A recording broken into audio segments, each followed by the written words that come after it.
สบายดีพ่อพี่น้องเมื่อนี้มาพบกับเบาแลอีกแล้วเนี่ยเสร็จพี่ช้างเด้พี่ช้างไปตายมียังตายวะนี่เนาะสบายดีไอ้สันสบายดีสบายดีโดยว้าบ่ได้เห็นพ่อกันแต่ดนเลยเนาะ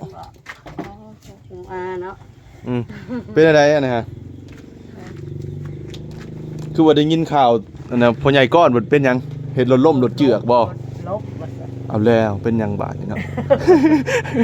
ลบเลยนะไปเห็นได้จะว่ารถล่มเนาะก็บ่จักก็เพิ่นว่ารถลบรถลงเพิ่นว่ารถทับมื้อนี้บ่ไข่วานนี้เมื่อวานนี้เพิ่นน่ะโทรหาเฮาบ่เคยได้ยินเขาอยู่นะเจ้า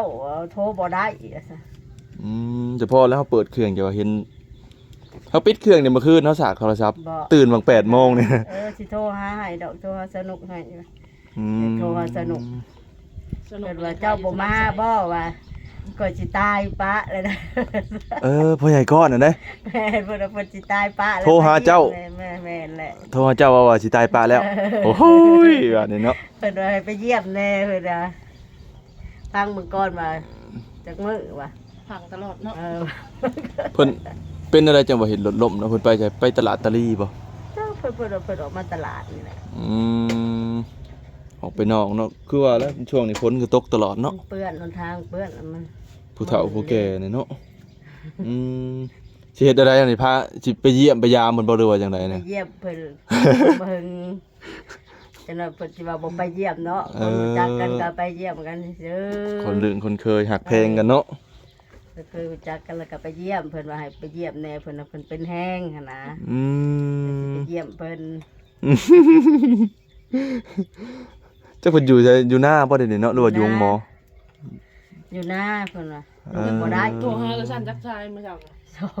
2-3ลูกบ่ได้เมื่อกี้นี่ก็โทรนำนี่โทรบอกให้แน่ว่าเอ้าโทรยังบ่ได้บ่วะไผจะอยู่นำเพิ่นเนาะไอ้ซั่นเนาะจักเพิ่นว่าน้องเพิ่นมาส่งข้าวบ่ว่าน้องเพิ่นไปส่งข้าวคือสิลงแฮงเติบเนาะมาก็ยังบ่ทันได้นึ่งเพิ่นเอามีผู้นึ่งสิเทาะให้เป็ดในไก่กินแล้วเพิ่น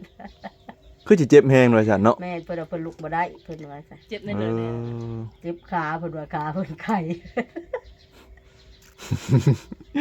กินยาแก้ปวดแล้วบ่เนาะหรือว่าจังไดเนาะ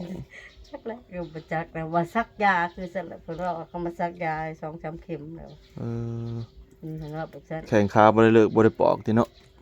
ขานี่แหละเพิ่นว่าขาเพิ่นก็ไข้บักใหญ่เพิ่นว่าไข้บักใหญ่เพิ่นว่าสิไปทางใดเนาะไอ้ซั่นเนาะไปทางบ้านห้วยเหมาก็ได้บ่ไปจังเส้นนะหรือว่ายามมันทางยากบ่ยามมันทางยากเนาะยามพ้นเนาะไปทางใดจ้ะได้ไปทางนั้นได้ไปทางใดบ้านเหมาไปทางใดได้ก็ไปเฮาย่านได้ขี้ต้มว่าจังนั้นนั่นแหละย่านนี่ขี้ต้มแนวเดียวนั่นแหละมันยังเป็นทางแดงหลายเนาะมันเข้าทางนี้ใครแน่บ่เคยไปนั่นน่ะอย่าละไปทางเก่าไปละออกไปทางพี่ละนั่นเนาะจังเนาะโทรหาไลน์ก็บ่รับเมื่อวานนี่เพิ่นก็โทรหาบ่เมื่อวานนี่ก็โทรตอนเพิ่นล้ม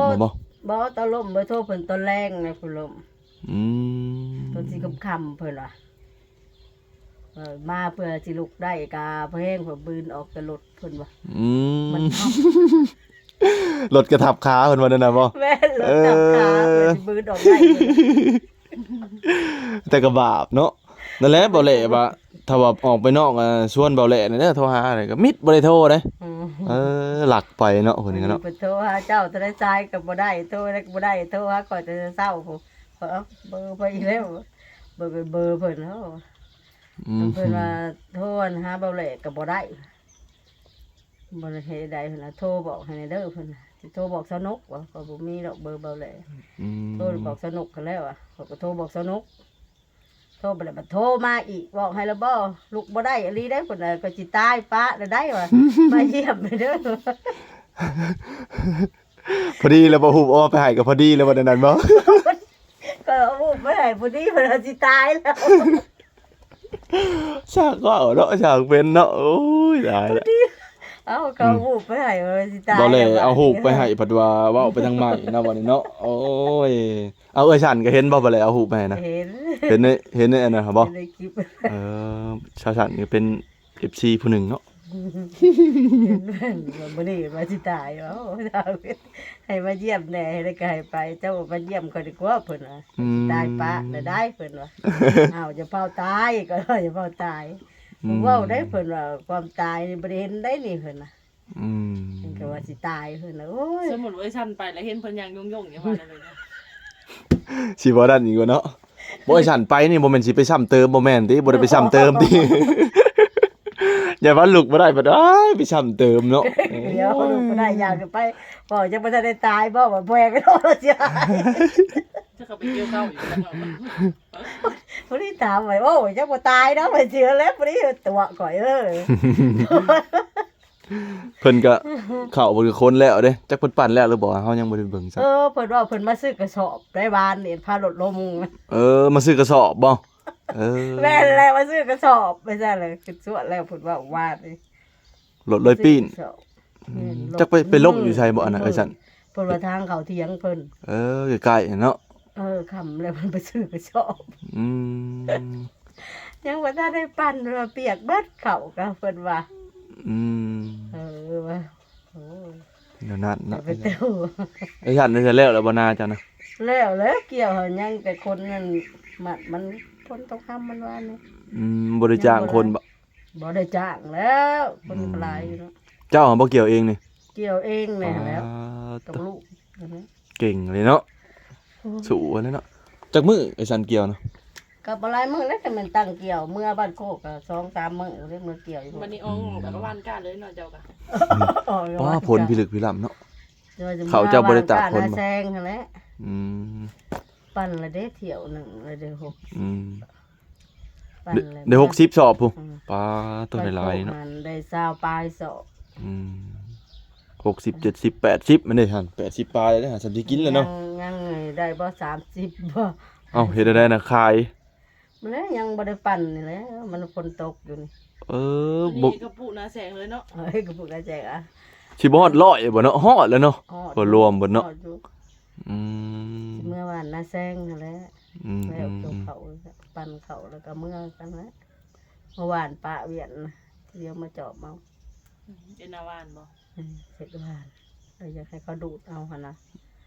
สิดูดเอารถดูดเอาได้จ้างเลยเนาะอาจารย์เนาะ แม่นสอบมัน 3-4,000บ่ติ หากเขาเอาหน้าแซงนี่ปิงหลายเฮาย่านปิง ก็บ่มีบ่แม่นน้ำมันนั่นน้ำเฮาเอาน้ำคลองเขาก็บ่มีใด